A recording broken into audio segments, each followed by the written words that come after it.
Assalamualaikum warahmatullahi wabarakatuh. Perkenalkan, nama saya Alivia Rika Puspita dari kelas 8A Sekolah SMP Negeri 5 Pangkalan Lada. Muncul senja di langit merah, terlihat gelap di sisi utara. Rajin kerjakan tugas sekolah, semangat pasti akan membara. Makna dan kedudukan Undang-Undang Dasar 1945. Kenapa Undang-Undang Dasar itu diciptakan? Karena untuk mengatur hak dan kewajiban penguasa pemerintah serta hak dan kewajiban rakyat yang diperintah. Jika suatu negara tidak memiliki dasar, dapat dipastikan akan menjadi penindasan terhadap hak asasi manusia.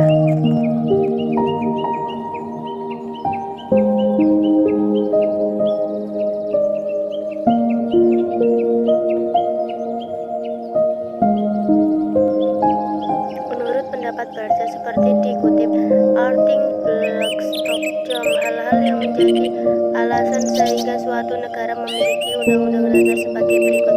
1. Adanya kehendak para warga negara bersangkutan agar terjamin hak-haknya dan bertujuan untuk mengatasi tindakan-tindakan para penguasa negara tersebut. 2. Adanya kehendak dari penguasa negara dan atau rakyatnya untuk menjamin agar terdapat pola atau sistem tertentu atas pemerintahan negaranya. 3. Adanya kehendak para pembentukan negara baru tersebut agar terdapat kepastian tentang cara penyelenggaraan ketatanegaraannya. 4. Adanya kehendak dari beberapa negara yang pada umumnya mulainya berdiri sendiri untuk menjalani kerjasama.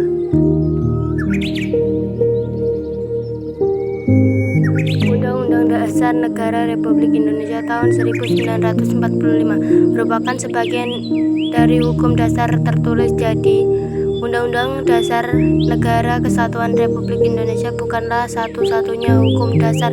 Di samping hukum dasar yang tertulis, yaitu aturan-aturan yang timbul dan terpelihara dalam praktik penyelenggaraan negara meskipun tidak tertulis. Hukum dasar tidak tertulis biasa disebut konvensi kebiasaan dalam penyelenggaraan ketatanegaraan. Salah satu contoh dari konvensi adalah pidato kenegaraan Presiden setiap tanggal 16 Agustus di depan DPR. Negara Kesatuan Republik Indonesia sangatlah beruntung karena sejak tanggal 18 Agustus 1945 sudah memiliki Undang-Undang Dasar Negara Republik Indonesia tahun 1945 sebagai hukum dasar tersebut yang digunakan untuk mengatur jalannya pemerintah negara.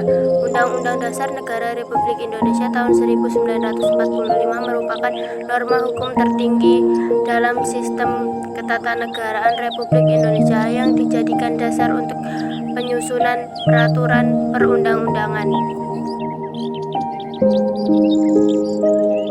Undang-Undang Dasar bukanlah hukum biasa, melainkan hukum dasar, yaitu hukum dasar yang tertulis sebagai hukum dasar. Undang-Undang Dasar Negara Republik Indonesia tahun 1945 merupakan sumber hukum tertulis. Dengan demikian, setiap produk hukum seperti undang-undang, peraturan pemerintah, peraturan presiden, ataupun bahkan setiap tindakan atau kebijakan pemerintah haruslah berlandaskan dan bersumber pada peraturan yang lebih tinggi. Pada akhirnya, semua peraturan perundang-undangan tersebut harus dapat dipertanggungjawabkan sesuai selera ketentuan Undang-Undang Dasar Negara Republik Indonesia tahun 1945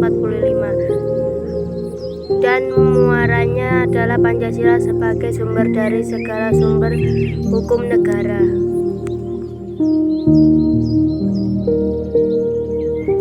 Kesimpulan, tanpa adanya Undang-Undang Dasar dan peraturan di Indonesia, maka warga Indonesia akan kesulitan diatur dan akan mengakibatkan perpecahan. Sekian, terima kasih. Wassalamualaikum warahmatullahi wabarakatuh. warahmatullahi wabarakatuh.